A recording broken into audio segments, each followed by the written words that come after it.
Alright, we got a 2010 Tacoma TRD Sport with the 5-speed automatic, and what we're going to do today is we're going to service the transmission.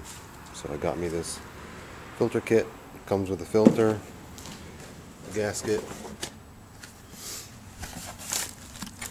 Now Toyota tells you that these transmissions should never get serviced, but there's 65,000 miles on this truck, and I checked the oil yesterday. The transmission fluid looks a little dirty, so I went ahead and got a new filter for it. Toyota also recommends their Toyota WS transmission fluid, but I went and got this. It was on sale at Advance Auto. And if you look at the back, it says right here, suitable for use in today's vehicles, including calling for Toyota WS. It's right there. This was $4. The transmission fluid at Toyota is $30 a quart, so it's a savings of $26 a quart. And all you need is about 3 or 4. I got 4 just in case. Since we're only going to drop the pan, put a new filter in it, put the pan back up. We're not doing a complete service flush. That's different. I can show you that in a different video. So let's go ahead and drop the pan. Alright, so we're under the truck. There's the pan. There's 20 10mm bolts holding it. There's a 14mm drain plug. Yes, Toyota made it easy for us. And there's a little check fastener right here, and that just shows how much fluid you have in the transmission. It doesn't come with a dipstick, so that's one way to check how much fluid you got. You got to make sure the fluid is at the right temperature before you check it, and that needs a 5mm hex key. Fits in there perfect. See? So first thing I gotta do is drain the fluid out of the plug right here. So let's go ahead and do that. So we got the drain plug out, and you can just see how dirty this fluid is. This is supposed to be pink. It's like dark brown. Once we drop the pan, we'll look at the magnets inside the pan to see what those look like. Hopefully there's not a lot of metal shavings on there. So we drained about, I would estimate, maybe 2.5, 3 quarts top out of the pan. Went ahead and put the plug back in there temporarily, just finger tighten it. And we're going to go ahead and take these 20 10mm bolts off. And then there's probably still going to be some fluid in it, so you got to be careful when we drop the pan. I'll show you how to do that in a minute. Alright, so what we did is we took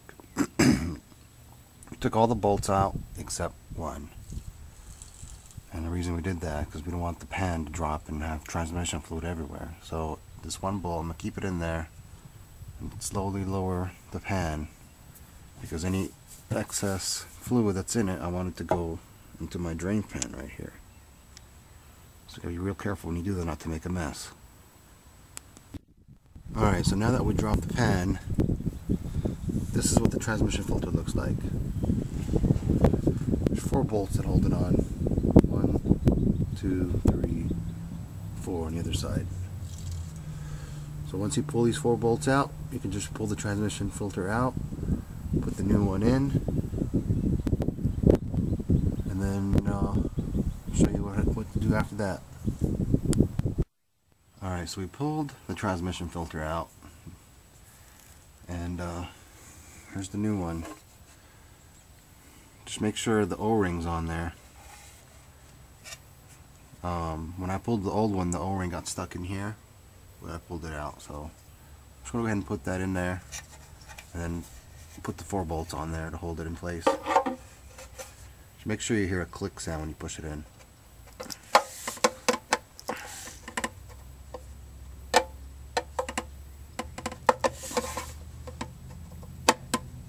There it is. So go ahead and put the 4 bolts on and go from there. Alright, we got the filter back in there. I hand tightened the 4 bolts. When you tighten them on there, with the ratchet. Just make sure not too tight. Remember, this is an aluminum valve body right here. You don't want to mess up the threads or over tighten it. So just make it kind, snug. Nothing too tight. I'm not sure what the torque specs are, but you could look it up if you want to. Alright, so now that we got the filter on there nice and snug, all you gotta do is just grab a towel and wipe off the bottom right here. You want to make sure it's nice and clean before you put the new gasket on it.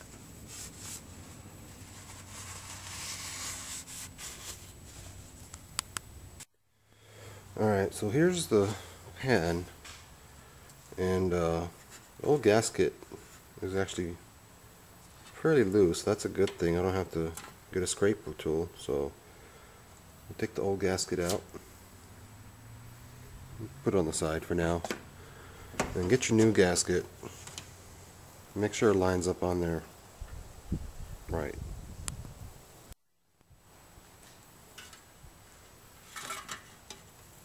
So we'll just line this up just to make sure that it's the right size.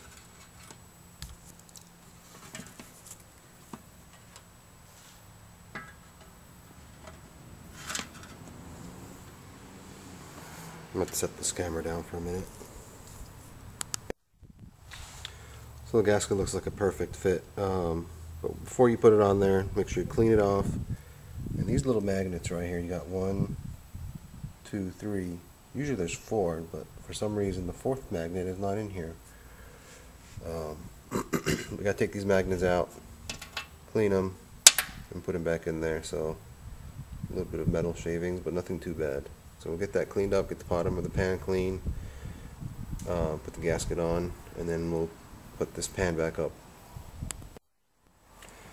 Alright, so now that we got the mounting surfaces nice and clean, got the magnets clean, I just used a carb cleaner, spray all the surfaces down. Before you put the gasket on there, it'll be a lot easier, make your job a lot easier if you put just a little bit of gasket sealant just around the corners, and that'll keep the gasket from shifting around as you're trying to put this pan up there. You don't want the gasket to shift and then not be able to line up the holes properly when you're putting the bolts back in there. So just a little bit around the corners to keep the gasket from moving around, and that should make your life a lot easier. Alright, so we got the gasket on there. I had to put a little bit more gasket sealant on there than I originally said. I had to put between a little dab between the screw holes. But looks like it's not going anywhere. So let's go ahead and line it up on the bottom of the transmission, and we'll start putting the bolts back in there. Alright, so what I did is I put just a couple of bolts in there just to hold the pan in place and keep the holes from shifting. So I got one here, one right there, one bolt over here, and one on the side over here. So once you get your pan positioned and put a couple of bolts in there to hold it in place, you can go ahead and put the other 17, 18 bolts, and I'll show you how to tighten them at the end. Alright, so now we got all 20 bolts in there. They're all just hand tightened. The way I do this, and I'm not sure if this is the recommended way of doing it or not. I don't have the torque bolt pattern. What I do is I start on the corner right here. I do crisscross there, then here, and there, and then you just do a crisscross pattern. And I can't remember what the torque is on this, but don't make them too tight. I mean, they need to be nice and snug, but not to where the gasket is actually coming out of the sides. You know, you don't want to over tighten them. Remember, this is an aluminum body, aluminum transmission, and you don't want to over tighten it or mess up the threads inside the transmission. You might cause a leak. So general rule of thumb is tight but not too tight.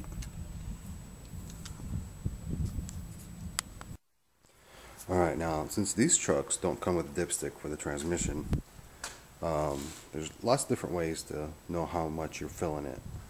What Toyota recommends is to have the transmission at a certain temperature, and then you use that little check screw that's in there, you take it out, and then you fill it from the top, and as soon as it starts coming out of there, you put that back on there, put another 0.1, maybe a quarter of a quart at the most, and then you're good. But what I did is I took all the fluid out and I put it in this 5-quart jug, and I'm not sure if you could see it or not, but it's actually right under 4.5 quarts. So I only got 4 quarts, so I'm gonna have to go to the parts store and get me another quart to make sure I don't let this run too low. We don't want to damage the transmission. So filling this transmission is actually another story, and let me show you how to do that.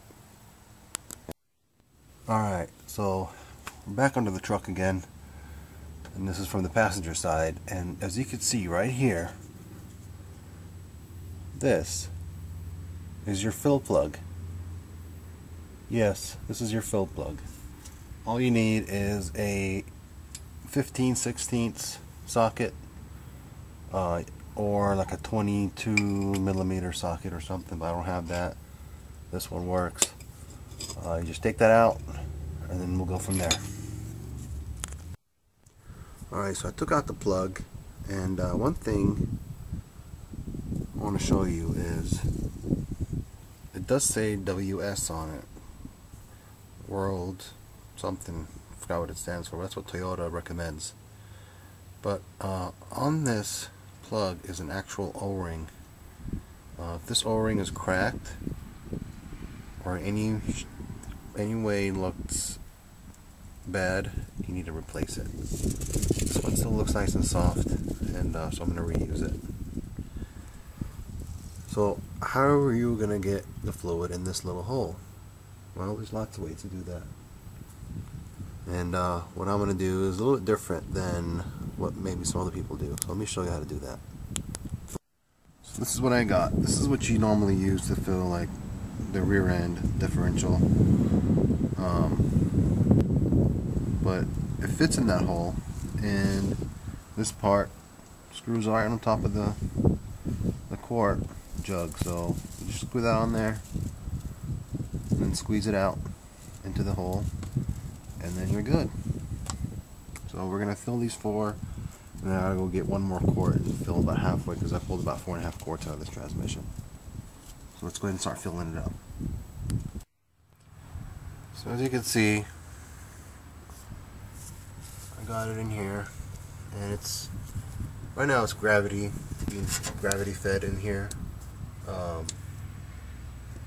But you can also squeeze it if you want it to go faster. Just don't push it too hard, or it might overspill. You know, it might come out of the top right here. You want to lose any fluid. So this one's about empty, and then we're gonna do the other 3. And remember, we gotta get one more quart, or half a quart. Alright, so I went and got another quart, and I only need to put about half of it in there. Since I only drained about 4.5 quarts, it only makes sense to only put 4.5 quarts back in it, since there's no leaks and you don't burn transmission fluid or anything. So alright, let's see how much we got left in this thing.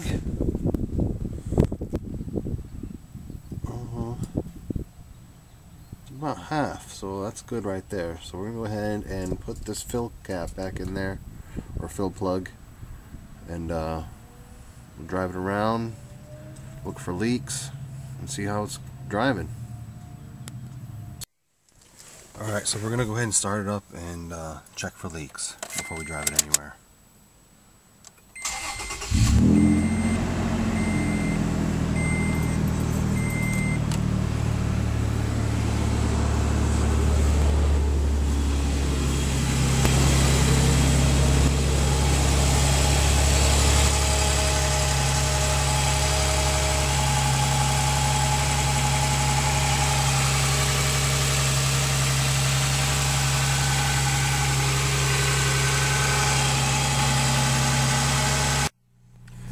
Alright, we're going to just run it through the gears and see if it goes into gear just fine.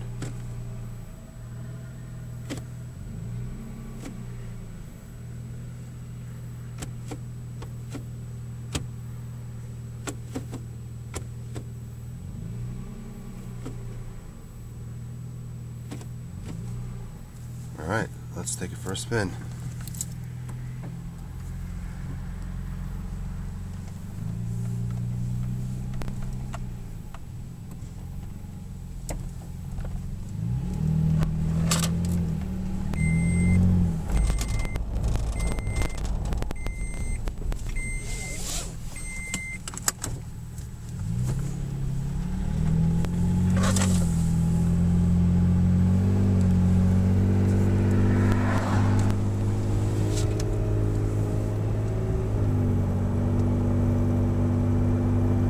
Sounds like it's shifting just fine.